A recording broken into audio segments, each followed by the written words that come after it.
ወንድማችን ዲያቆን ዘላለም ታየ ታሰረ። ውድ ኦርቶዶክሳውያን ለምን ወንድማችን ዲያቆን ዘላለም ታየ እንደታሰረ ታውቃላችሁ? ይህንን በደንብ አድርጋችሁ አዳምጡት።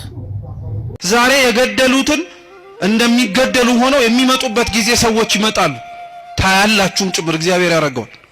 ዛሬ ያሳደዷትን ቤተክርስቲያን የሚሰደዱላት ይሆናሉ። ዛሬ የገደሏቸውን ሰዎች መልሰው የሚገደሉ ሆነው ስለ እግዚአብሔር አንገታቸውን የሚሰጡ ይሆናሉ።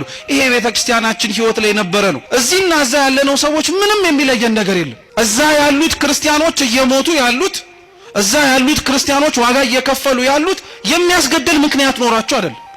እኛ እዚህ ያለን የምንኖር ሰዎች ደግሞ የሚያስኖር ምንም ጽድቅ ተገኝቶብን አይደለም። እነሱን የሚያስገድል ምክንያት እኛን የሚያስኖር ምን ነገር አለ? እንደውም ተገላቢጦሽ ቢሆን ነው እንጂ ዚማ ክፋትን ሊያስነሳብን እኛ ራሳችን ላይ አጸፋው ሊመለስብን የሚችል ብዙ ኃጢያት አለብን፣ ብዙ ክፋት አለብን፣ ብዙ ነውር አለብን። እግዚአብሔር የሚያውቀው ከዛም አልፎ እኛው ራሳችን የምናውቀው ማለት ነው። ቦታ ካለየን በቀር ምን የሚለየን ነገር አለ? በየቦታው የሚሞቱት ወገኖቻችን የሚሞቱት በሩቅ ሰው አይደለም፣ በራሳቸው ሰው ነው። በራሳቸው ሰው ነው የሚገደሉት። ሐቁ እንደዛ ነው። የሚገደሉት ጥፋት ኖሮባቸው አይደለም። የሚገደሉት ክርስቲያን ሆነው ስለተገኙ ነው። ክርስቲያን ስለሆኑ ሌላ ምንም ነገር ስለሆኑ አይደለም። እንዲህ ብለን ለመናገር እንዲህ ብለን ለማውራት እንዲህ ብለንም ጭምር እውነታውን ለመመስከር ስለከበደን ካልሆነ በቀር እውነታው ግን ይሄ ነው። ሌላ ካለ እንግዲህ እግዚአብሔርም ያውቃል፣ ጊዜም ጭምር ግልጽ ያደርገው። እግዚአብሔር ለዓለሙ ብርሃን እንድንሆን አልጫ ለሆነው ዓለም ጨው እንድንሆን አድርጎ ስላዘዘን ወደድም ጠላንም ለተቀመጥንባት ዓለም ነፍስ መሆን ስላለብን ለምንኖርባት መሬት ከኛ አልፈን ለሌላውም ጭምር እግዚአብሔርን ማየት እንዲችሉ ምክንያት መሆን ስላለብን ስለዛ ብቻ ተብለን እንታረዳለን። ስለዛ ብቻ ተብለን እንገደላለን። ስለዛ ብቻ ተብለን ዋጋ እንድንከፍል እንደረጋለን። ዛሬም ክፋት የሚሰሩትን ሰዎች ክፋታቸውን እያወቀ እንዳይሰሩት ይናገራል እግዚአብሔር። አልሰማም ካለ አላዳምጥም ካለ አሻፈረኝ ካለ ግን በኋላ ላይ የሚመጣውን ደግሞ በጸጋይ መቀበልም ግዴታ አለበት። ዓለም ለሚደርስባት ችግር ዓለም ለሚደርስባት ማጸፋ በሙሉ የምትመልሰው መግለጫ በመስጠት ነው። እኛም ለመድ ነው። ክፋት ሲደርስብን፣ ነውር ሲደርስብን፣ ግፍ ሲፈጸምብን መግለጫ እንሰጣለን።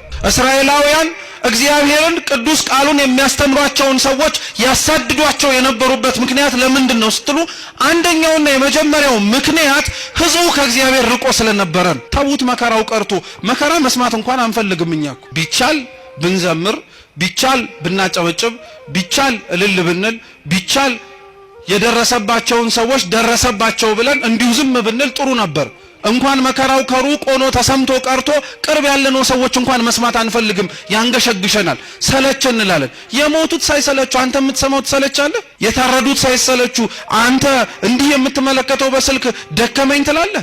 በጣም ከባድ እኮ ነው። በነገራችን ሌላው ስለ ክርስቶስ መሞት አልደከመውም፣ አንተ ስለ ክርስቶስ የሚሞቱትን መስማት ሰልችቶሃል። ሌላው ስለ ክርስቶስ ዋጋ የሚከፍል አለ፣ አንተ ስለ ክርስቶስ ዋጋ የከፈሉትን ማዳመጥ ደክሞሃል። በጣም ነው የሚያሳዝነው እኮ እውነት። ለስሙ ደግሞ ሰማዕታትን እንዘክራለን እንላለን። የሰማዕታትን ዜና ቤተክርስቲያን የምትዘክረው ስዕላቸውን ስላ ብቻ አይደለም፣ ገድላቸውን እያነበበች እንዴት እንደኖሩም ጭምር በማሰማት ነው። ስለ ክርስቶስ የሞቱትን ዜና መስማት የከበደው ሰው እንዴት ቆሞ የጊዮርጊስን ገድል ይሰማ? እንዴት ቆሞ የመርቆሪዎስን ገድል ይሰማ?